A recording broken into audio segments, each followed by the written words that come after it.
Kalonga inu ndakuonani m'maokeshoni ambiri kapena malo ambiri mzochitika zambiri mumalankhula mosaopa komanso mopanda mantha aliwonse. Chinsinsi chanu ndi chiti? Mulungu samayenda ndi munthu wamantha, sizingatheke zimenezi. Anayita kulemba m'buku lopatulika kuti sindidzayenda ndi munthu wamantha. Anthu amene amatsogolera anthu mdziko poyamba amachotsa mantha, chifukwa chakuti utsogoleri mfumu tusimalira misozi imakhera mkati chifukwa wansi ungoti walira ndikuti anthu onse akhala pa chisoni chachikulu kuti mfumu yalira. Ndiye mfumu simalira chifukwa timafuna mfumu zikhala yolimba mtima nthawi zonse, khala ngati sizikuwawa koma zikuwawa, koma ukudziwa pasi pa mtima kuti ziko ndi wawa. So ine kuchokera kumbuyo kwanga konse ndimapanga zinthu zolimba mtima chifukwa chakuti ndikudziwa kuti kupanda kulimba mtima ngakhale mtundu waje wasetingatsogolere ndi maganizo ongo munthu wako ogwedera mavuto amene ali kwajewa ndi ochuluka kwambiri. Pali nkhani za malire, pali nkhani zimene zili m'makhoti, pali nkhani zimene anthu angosumirana gule wamkulu akungotuka mwachisawawa, ena kumalimbanaso ngapheso ndi mitundu ina. Zinthu ngati zinezo zimandipatsa kuti ndikhale munthu wolimba mtima chifukwa ndikufuna ndikhale ndinanena kuti ndipafuna kuti ndikhale ndi khoti la miyambo kuti ajewa tizayamba taweruzana before tisanapite ku khoti limene lili la malamulo a dziko lino. Ena amanena kuti munthu sangokhala mfumu koma akhale wochirikizidwa mkenakake. Inu osati mudachirikizidwa mkenakake kupanda mantha kumeneko mwanji? Akulu nkhani imeneyo sindingayitchule chifukwa ndi nkhani zina ano muzingodzonena kuti apapa muli ndi asosola then munthu wolimba mtima kuti kodi patachitika chani patachitika chani zimenezozo sindingazitchule. Komano ine ndikunena kuti anthu alimbe mtima kuti ine ndinabwera kudzakhala, komanso ndikamaona magulu ena akamatsutsana nane ndingoona ngati akutaya nthawi chifukwa sakudziwa kumene ndikulowera, anthu sakudziwa mapulani anga ndotani. Asiye kuganiza zinthu zoti mwina wake utsogolo kwadzachita manyazi.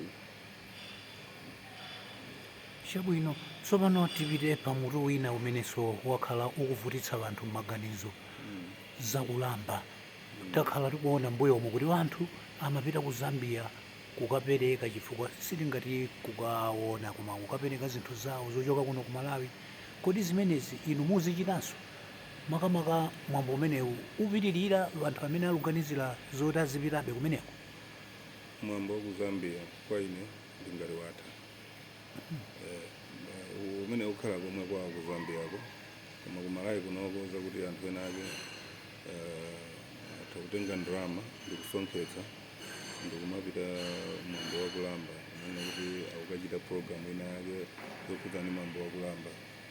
Zimene zosatheka, koma ndinenenso pano nena kuti kwa zaka zochuluka 27 28 years kulibe zinthu zolongosoka pa mwambo wakulamba zimene atha kubweretsa apa kuti ukatha msonkhano pamakhala ndalama izi ayi. Komanso milandu yonse imene ikuchuluka mdziko munomu ndiyitsimikizo yonena kuti tilibe mtsogoleri wochoka dziko lino amene angaweruze milandu ya mdziko munomu.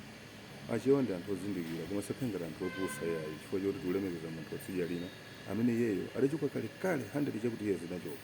So there is no way kuti anthu mtundu waukulu ngati uno tizikalambira munthu wa dziko lino pamene iyeyo sakubwera kudzatithandiza mavuto a dziko lino. Mavuto a dziko lino ndi athu a Malawi, si a munthu wina aliyense.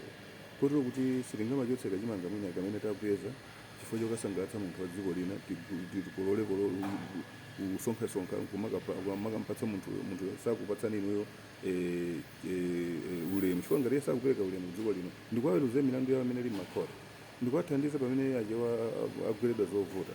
So sitingathe kuti tiziyenda ndi munthu amene satengapo mbali ina iliyonse pa nkhani yokhudzana ndi mavuto a dziko lino. So kulamba sema chaka chino sikuchitika, ndikati sikuchitika ndikunena kuti palibe mfumu imene ingasonketse zinthu moti ine ndikangomva kuti fumu inake kusonkhetsa ndikuyipitirira ku khoti. Fumu imeneyo ndiye choyamba fumuyo one ndikayifunsa ndalama za 28 years ngati sadalipo iyeyo adalipo agogo ake amene adalamulapo mu fumu imeneyo ndiye iwo adalandirana ndiye mafailo ali muofesi mwawomo ndi akanditutsire zonse zimene zakhala zikuchitika mzaka 28 kuti akati ndalama zimayenda bwanji nanga pa boda zimayenda bwanji amasinthitsa motani kuti dziko lino liziona kuti tikupindula ndi zinthu zimene ndalama zimene anthu osauka akusonkha ndimapititsa mdziko la Zambia. So fumu iliyonse isembekeze kuti ipanga zosonkhasonkha moto umene ndawuyatsa zasungani ndawuyatsa umene uja ndi kuti uzingoyaka mpaka kupitilira umene suti ndingausiyasoya ndiyatsa moto wopsa kwambiri. Sono Kalonga mukuganiza kuti anthu amene akukakamira zomapita ku Zambia kuno mtsogoleri wathu wabwera mukuganiza kuti akukakamira chifukwa chake nchiyani? Dyera iwowo ndi dyera chifukwa mukadziona fumu imene mwachula za ku Zambia mukadziona choyamba muli ziphuphu mwayeyo so fumu iliyonse imene kukamba za ku Zambia mukayifufuze bwinobwino pali madyera mphoto imene imachita ndi nkhani za ku Zambia. Mwachitsanzo ungatidera mafumu akusonkha ndalama zopitirira ngakheso gawo ndi kodi gawo ndito amadandaula ndi gulu limeneli akudandaula koopsa kumene kuti amambera chuma chake komanso ukaziona kuti ngati amambera chuma chakechi nchiticho chifukwa iye sadabwera malaiko ndikudzalimako ferereza timafuna toka chani chilichonse ndi chathu makizikutheka bwanji kuti akanene kuti amambera chuma chake kuno ku Malawi amambera zoko ndalama zake bunge la chefo khani ndionena kuti